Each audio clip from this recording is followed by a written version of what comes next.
সাঁতার কাটতে কাটতে বাড়ি যাবে।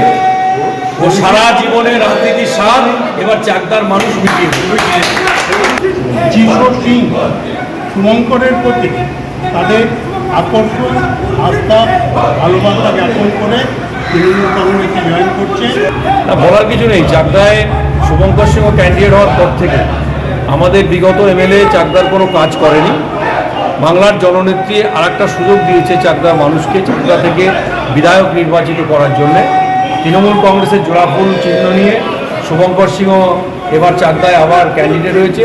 শুভঙ্কর সিংহ যাতে চাকদার এমএলএ হয় তার জন্য সমস্ত দল থেকেই তৃণমূল কংগ্রেসের যোগদান মানুষ করছে স্বতঃস্ফূর্তভাবে। আজও আমাদের এই ওয়ার্ডে দুজন জয়েন করলো সিপিএম থেকে, তারা আজকে তৃণমূল কংগ্রেসে জয়েন করলো আমাদের রাজ্যের প্রাক্তন নেতা মনোজ চক্রবর্তীর হাত ধরে। কাউন্সিলর হয়ে কাজ করতে পারেনি, তাহলে চাকদার প্রচুর কাজ হয়েছে। কাজ করতে পারেনি বলে আবার বিধায়ক হতে চাইছে শুভঙ্কর সিংহ, কথাটা কেমন কথা বলে? শুভঙ্কর সিংহ একটা মানুষ পশ্চিমবাংলা, আমার মনে হয় তৃণমূল কংগ্রেসের যারা হেরেছে প্রতিটা মানুষ কিন্তু হেরে গিয়েও কাজ করেছে। শুভঙ্কর সিংহ আপনি নিজেও জানেন, চাকদার সমস্ত মানুষ জানে, শুভঙ্কর সিংহ হেরে গিয়ে পালিয়ে যায়নি। শুভঙ্কর সিংহ কিন্তু ময়দানে থেকে মানুষের কাজে কন্টিনিউ কাজ করছে। এর রেজাল্ট আপনারা 29 তারিখ ভোট হবে, 4 তারিখে। বঙ্কিমবাবু এই উক্তিটা বলেছে। বঙ্কিমবাবুকে কি বলবেন? কি বলেছে?